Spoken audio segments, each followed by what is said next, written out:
the best current rivalry in basketball is South Carolina versus LSU. That's it. These two games this year have delivered both times. They have delivered, Jack. In this last one, god damn, got everybody talking. Shit. Whew. Gonna be a hell of a tournament, ain't it? I hope to see these girls again. Let's talk about it though. Before we do, make sure you hit that subscribe button. I am your homeboy first, and this is the realest, most entertaining show in the game. Put it on something. Again, hit that subscribe button, hit that like button, hit that share button, and put all of your people on it, okay? South Carolina Gamecocks got it done again and won the SEC championship. That's 8 for Don Staley. 8 in the last 10 years. That's dominant, y'all. That is crazy. That's crazy. Okay. But they defeated LSU, the reigning national champions, by a score of 79 to 72. Okay. And I know what everybody's talking about. I know. Everybody want to talk about Flau'jae. Everybody want to talk about Cardoso. Okay. Everybody want to talk about that. Now let's talk ball first. Okay. Then we get into that other shit. Okay. Because the ball was good. The ball was intense. The ball was physical. The girls wanted it. They didn't need it. Neither team needed it. Both teams gonna make the NCAA tournament regardless. But they competed. You might say, well, first they were playing for the SEC title. They were this intense early in the regular season when they weren't playing for shit. It's just different. It's different right now. Okay? College basketball, men or women, is more intense than the NBA in its current state. It's a better product. It is. In women's college basketball, the players are more recognizable. The one and done has killed the men's game. It has. It has. So this is the best current rivalry in basketball, y'all. It really is. Okay? Ain't nobody giving us this type of shit in the league. In the NBA, they ain't doing that. They ain't giving us this. In men's college basketball, Duke, North Carolina just played the other day. Dude, that shit didn't register for folks. I grew up on that rivalry. That shit didn't register for folks. It didn't. Maybe I can go to WNBA. Maybe my Aces versus the Liberty. But I don't think it's seeing this. The basketball was good, and I'll take the smoke to go with it as well. Okay, let's look at some numbers from the game, though, y'all. Okay, South Carolina shot that bitch at a 43% clip. LSU shot 37%. Okay, so didn't shoot it well at all. Okay, from Trey Ball, South Carolina shot 35%. LSU shot 43%. Okay, so they actually shot it better from three than they did overall. And when I get into some individual numbers, you'll see why. Okay, because Angel and Miss Murrow, they struggled. It was tough down there. It was tough. And I'm sure a lot of LSU fans are probably saying that they did not get a good whistle because it was very physical down low, and they're probably complaining about some things. Of course, South Carolina fans are going to say, well, shit, they were just using the rule of verticality, hands were up, you know what I'm talking about? So I'm sure if some of the conversation shifts to the ball and not the smoke at the end of the game, you know what I'm talking about, I'm sure that both sides will have opposing viewpoints of that. You feel me? In terms of free throws, it was pretty much even. Okay, LSU took 20 free throws. Probably thought they should have taken 35. South Carolina shot 19 free throws. Okay, both teams made 16. Okay, South Carolina 84%. LSU was 80%. Okay. In terms of the rebound battle, LSU won that 44-37, including 17 offensive boards. In terms of turnovers, neither team just really wild out with turning the ball over. Okay, even though LSU did lose that battle 17-13. Okay. South Carolina converted on points off turnovers, though. Okay, I'm sure Kim Mulkey gonna be pissed off about that. Girls turning the bitch over and then not being able to get back in transition and defend it. All right, because South Carolina was able to get 22 fast break points. Excuse me, they were able to get 22 points off turnovers. Okay, in terms of fast break points, South Carolina was able to win that as well, 17-9. In terms of points in the paint, that was basically even, 30-28 in favor of LSU. Okay, but let's look at some individual numbers in the box score, and it's quite telling. Okay, Mulkey played 7 girls. Okay, she played 7 girls, and 2 of her girls played 40 goddamn minutes. 3 of her girls played 40 minutes, played the whole goddamn game. Okay, Van Lith played 40 minutes. Flau'jae played 40 minutes. Murrow played 40 minutes. Okay. In contrast, Don Staley played 10 girls. Now, I think one of these girls probably just got in, because of the situation at the end. Okay. But she played 10 girls. Okay. None of her girls played over 32 minutes. That's the difference in these teams. Depth. That's the difference. LSU got all the names.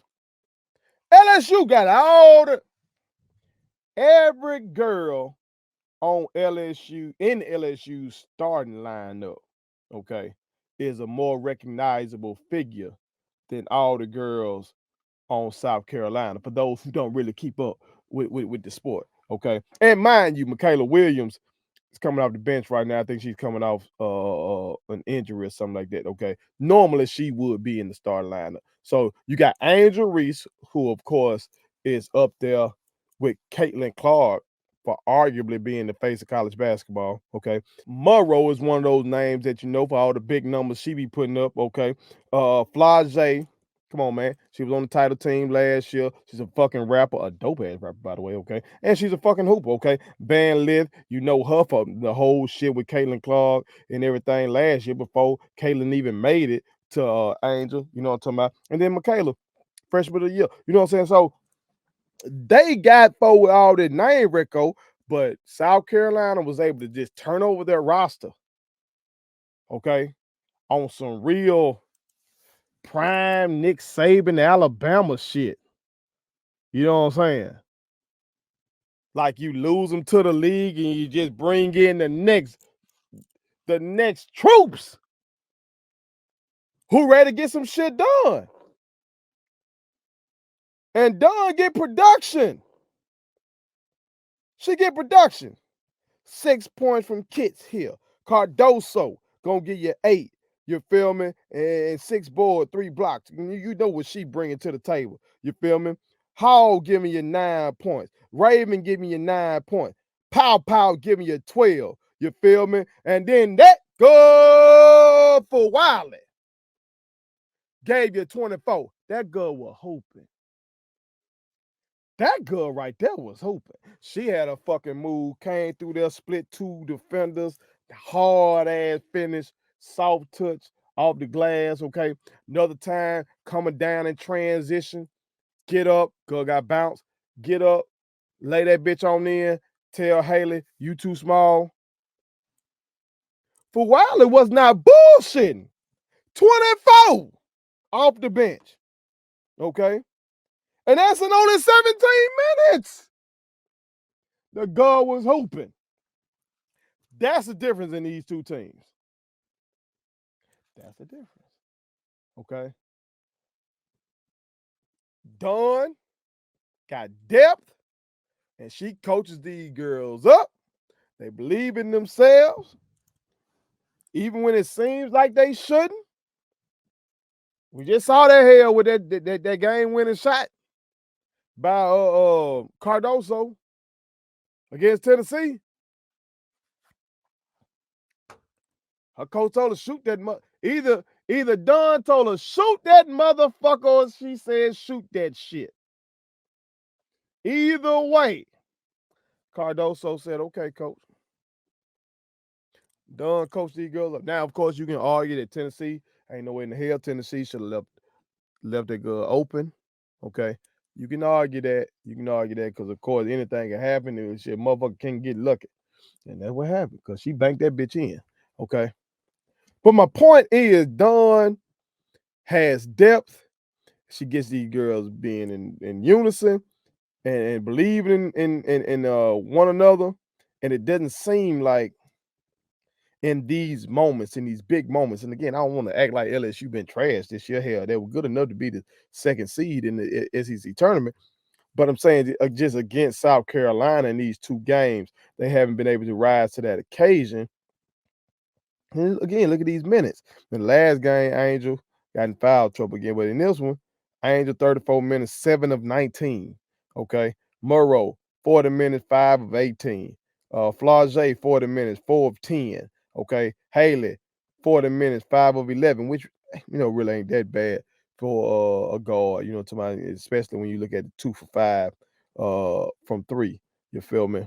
But in terms of points, that was 15 from Angel, 19 from Murrow, Flau'jae with 13, Haley with 14. Okay, but they only got off the bench. Del Rosario gave him 6, and Williams gave him 2. You feel me? Now you might say, well, Williams not herself right now. You know what I'm saying? You can argue that, okay? Because Williams is a bucket. Williams is a bucket. So maybe later on, we'll see. I hope we get this later on. I hope we get this later on. Okay. Because this was some damn good basketball. Now let's get to the shit. All right. A lot of folks talking about so many layers to this. So many layers. Okay. Clearly, Flau'jae and Lil Shawty, I can't even remember who that was exactly. But one of South Carolina players ran up in Flau'jae's face after Flau'jae took the intentional foul. Clearly, an intentional foul, try to stop the break. Just common basketball type stuff that happens. Okay. South Carolina player came her favorite base and said, yeah. And Flau'jae pushed her ass. Okay. And a lot of people ain't paying attention to that. If that doesn't happen, then Cardoso doesn't do what she did. Okay. Was Cardoso wrong? Yes. Okay. Because that could have escalated into some bigger shit. And you probably could have not only got taken out of this game and hurt your team's chance of winning the SEC championship, but you could have really got yourself penalized for some further games down the road.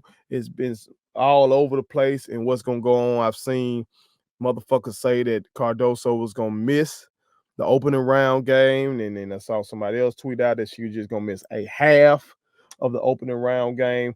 I'm not sure. I'm sure clarity will come out on that in big sports media in the days to come, if not just like tomorrow or something like that. Okay, I'm filming this thing on Sunday, after the game. But that could have gone left. I'm glad it didn't go all the way left. I ain't tripping on what I saw. I know people talking about, oh, that was ugly, and folks saying thug and all that. Man, fuck all that. Fuck all that. I hate how basketball players get tagged thugs and all, and when they display when things get chippy.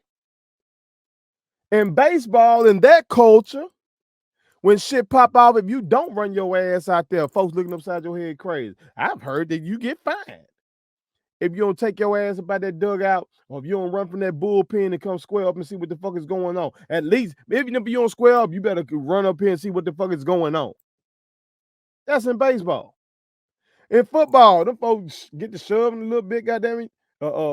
If somebody get pushed all the way down like Cardoso did Flau'jae, goddamn it, you throw a flag, goddamn, we move on with the game. If ain't no real major shit occur, the refs break this shit up, we move on to the next down. Okay? That's football. In hockey, you already know what they do. Shit.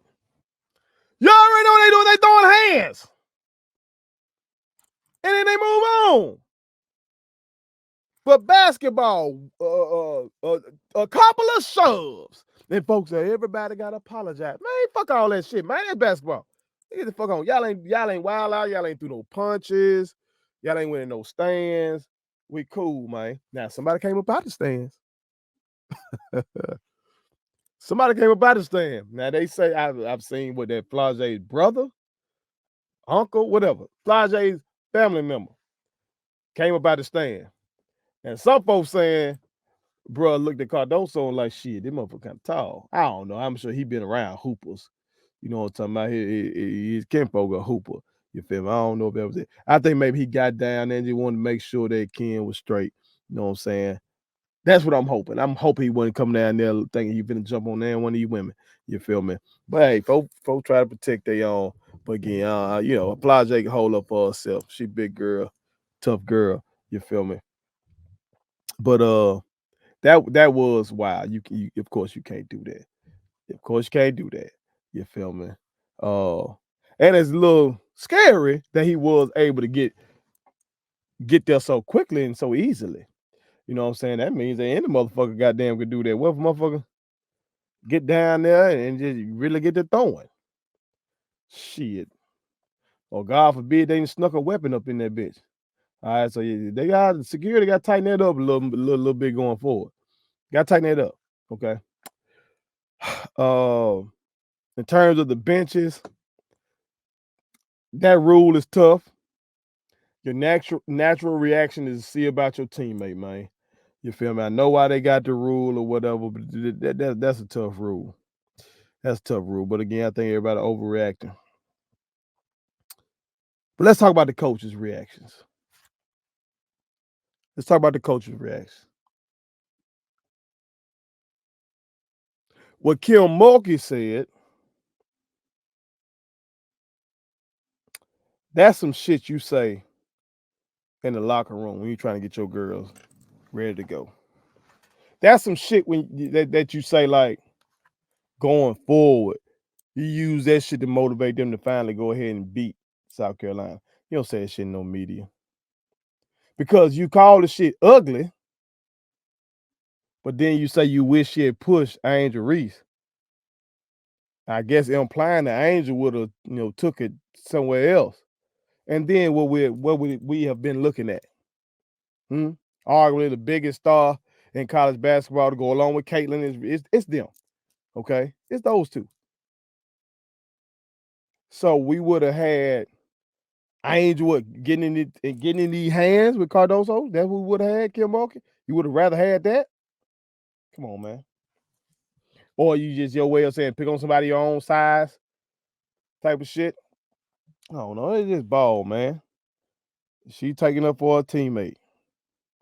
Then Haley ran up in that bitch. My daughter pointed that out. I ain't see it. Van Lith ran up in that bitch. Just shot her. Wasn't scared.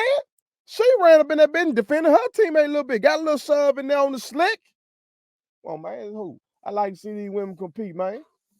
Shit. We encourage that shit amongst the fellas. Let these women goddamn get their shit off. I like it. It didn't go all the way left.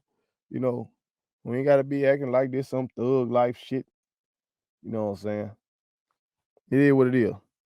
But in contrast, Don Staley was apologetic. You know, again, she did the standard thing, the classic thing. You feel me? What you're trained to do in coaching 101. Try to diffuse the situation. Flau'jae did the classic thing. Okay. A lot of people on social media are saying that Don Staley went up to Flau'jae and apologized, but Don said Flau'jae is the one that initiated that. Okay. And so that's big of her. You feel me? I think because she's a rapper, and given her family's background, with what happened to her father, her being dark skinned young lady, colorism is still a bitch in America.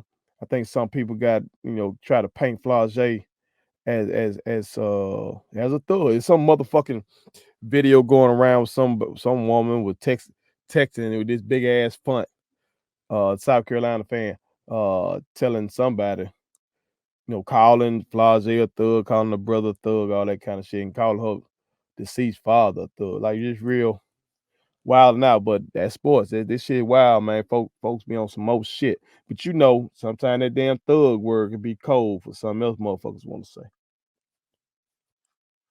So you see what I'm saying? This rivalry got a whole lot of shit in it, man. You got a whole lot of shit in it. And I want part 3. I want part 3. Okay? I do. And let me not forget, because going back to Kim Mulkey's statement, a lot of people are speculating on how big sports media would have reacted had Don Staley said what Kim Mulkey said. I don't know. Only reason I'm saying I don't know is because of Don Staley's stature in the game. She's very, very popular in big sports media. Kind of like Doc Rivers is. He's a black coach, but he's still very popular with big sports media. You feel me? But I get the gist of what they're saying. If a black coach who's not Don Staley says some shit like that, let Coach Yo say some shit like that. Man, big sports media will goddamn lose their mind. You feel me? But I guess Kim Mulkey is seen as the fiery, flashy girl, no nonsense Southern Belle of college basketball. So she gets to say shit like that, really, putting fuel on the fire of the shit. But hey, that's good too. Let the fire burn. Because I'm enjoying it. I'm thoroughly enjoying it. Okay. As somebody who is basically a beat writer or or on a beat in terms of covering Jackson State basketball, both the men and women, pretty much shit for the past 3 years. I've watched far more college basketball than I have NBA basketball. Okay. And so the intensity is there just on a daily basis. These young men and women are playing hard. But in this shit right here, in this rivalry, oh yeah, these ladies about that action. And I want part 3 in the tournament. Put it on something. Please subscribe to my daddy's YouTube channel because the more subscribers he gets, the more attractive he looks to sponsors. The more attractive he looks to sponsors, the more money he can make. And the more money he can make, the more money he can spend on me.